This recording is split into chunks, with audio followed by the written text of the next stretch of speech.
Prabowo dalam dunia politik. Prabowo hebat sebagai panglima, hebat sebagai komandan, hebat. Karena dalam urusan sebagai panglima maupun sebagai komandan, di situ tidak ada diskursus, tidak ada perdebatan. Komandan berkata dan anak buah menunduk, taat. Taatnya taat. Dia bisa memimpin itu. Tapi ketika Prabowo jadi presiden, tingkah laku itu ingin dipertahankan. Rakyat disuruh taat sama dia. Rakyat disuruh menunduk sama dia. Dan barang siapa yang tidak taat, yang tidak menunduk, itu dianggap gangguan.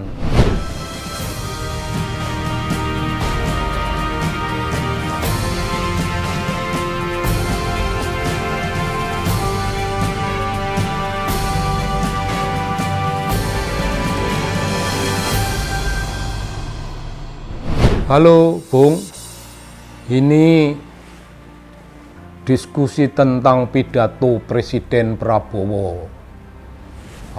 Beliau bicara mengenai kesetiaan. Wah, keren Bung, keren sekali omongannya. Kesetiaan itu hendaknya ditujukan kepada bangsa dan negara. Setia kepada bangsa, setia kepada negara, loyalitas kepada bangsa, loyalitas kepada negara. Jangan kesetiaan ditujukan kepada saya Prabowo. Wah, kelihatannya begitu Bung, kelihatannya keren. Tapi apakah begitu? Apakah begitu yang sebenarnya ingin disampaikan? Ini kalau kita ngomong agak belak-belakan ini Bung, ini semuci suci, presiden semuci suci, dikritik aja marah. Bagaimana orang tidak setia? Orang tidak setia. Dulu dia bilang semua masuk dalam koalisi. Partai-partai sudah masuk dalam koalisi. Artinya apa, Bung? Artinya partai-partai itu semuanya mendukung Prabowo. Dan Prabowo bilang apa, Bung? Bagi kalian yang tidak sudi masuk dalam koalisi, jangan ganggu. Apa itu artinya? Apa itu artinya? Mereka yang tidak ada dalam barisan koalisi dianggap orang yang mengganggu. Mengganggu itu artinya dianggap tidak setia kepada Prabowo.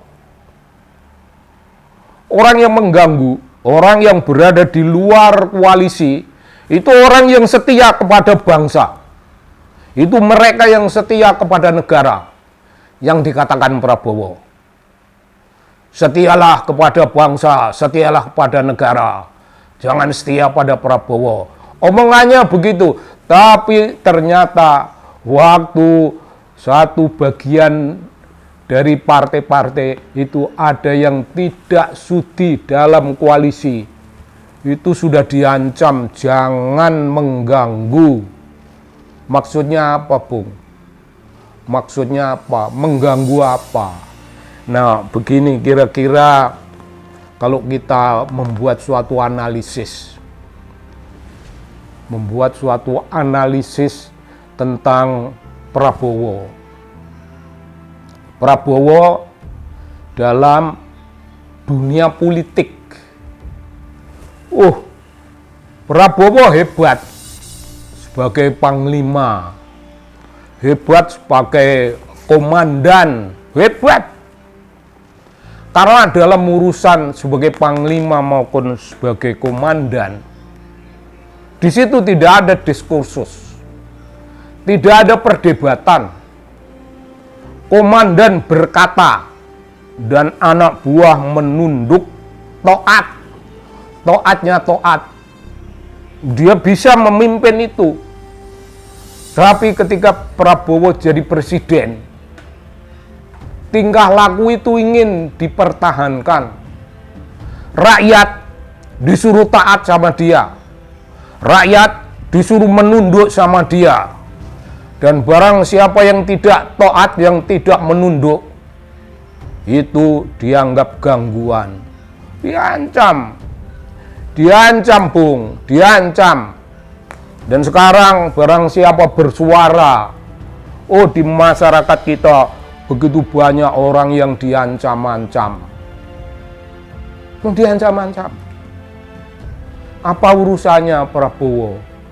Prabowo bisa menjadi komandan. Bisa menjadi komandan, memberi perintah-perintah efisien. Karena komandan, Bung, kalau ada anak buah yang tidak taat, tempeleng, Bung, tempeleng sampai kelujutan, ditendang, mungkin dilempar pakai HP, dan HP-nya mungkin HP yang paling tebal, mungkin dia punya pesanan HP paling tebal, entah di mana mesannya, untuk anak buahnya dilempar. Namun sebagai presiden, Prabowo tidak bisa begitu. Dan tidak usah, Bung, tidak usah pidato loyalah kepada bangsa dan negara, jangan loyal kepada Prabowo. Nggak usah ngomong semacam itu. Rakyat sudah lebih tahu. Rakyat tidak sudi loyal kepada Presiden Prabowo, karena rakyat loyal kepada bangsa dan negara. Rakyat udah tahu, jangan diajari. Dan jangan pura-pura demokratis. Nggak bisa, Bung, berpura-pura demokratis macam itu. Dan belum lama Prabowo ngomel-ngomel luar biasa. Banyak orang yang pandai-pandai ngomong tidak bisa mendatangkan beras. Loh, yang orang-orang ngomong itu kaum akademisi yang tidak ada urusannya dengan beli-membeli beras. Tidak bisa mendatangkan kenyamanan. Ya memang kaum akademisi urusannya bukan membawa keamanan, itu bukan urusan akademisi. Jadi jangan diomongin. Presiden Prabowo sering membuat suatu pernyataan yang merupakan suatu kesalahan fatal yang menjadi pertanyaan, Bung. Apa tugas orang di kiri kanannya? Apakah sebelum pidato tidak ada orang yang mengingatkan, misalnya orang partainya? Orang partai ini bukan kabinet. Orang partai selalu mengingatkan, Bapak, mohon ini yang disampaikan ini. Apakah tidak begitu? Apakah orang partai tidak bisa mencegah Prabowo berbuat kesalahan fatal secara politik? Yang kedua, di birokrasi, di seknek, di kabinet, di kalangan menteri-menteri. Janganlah presiden bikin pernyataan yang namanya blunder, memalukan. Jangan. Apa gunanya koalisi, Bung? Apa gunanya koalisi kalau mereka berbicara sendiri-sendiri? Apakah Presiden Prabowo tidak menyadari bahwa dalam koalisi itu orang bicara sendiri-sendiri? Mereka bicara tanpa mendengar. Mereka ngomong tanpa ada yang mendengar. Mereka berusaha saling berbagi, tapi tidak ada orang yang betul-betul berbagi. Koalisi membiarkan Prabowo membuat kesalahan, dan orang koalisi sebenarnya bertepuk tangan. Nah, yang tidak tepuk tangan itu PDI Perjuangan. PDI Perjuangan menyatakan sikap tidak setuju terhadap berbagai hal.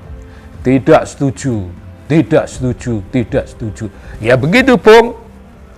Presiden Prabowo tidak usah ngajari rakyat, tidak usah ngajari supaya rakyat taat kepada bangsa dan negara. Rakyat tidak usah taat kepada Prabowo. Enggak, kita enggak taat kok. Kita enggak taat kepada Prabowo. Apa urusannya taat sama dia?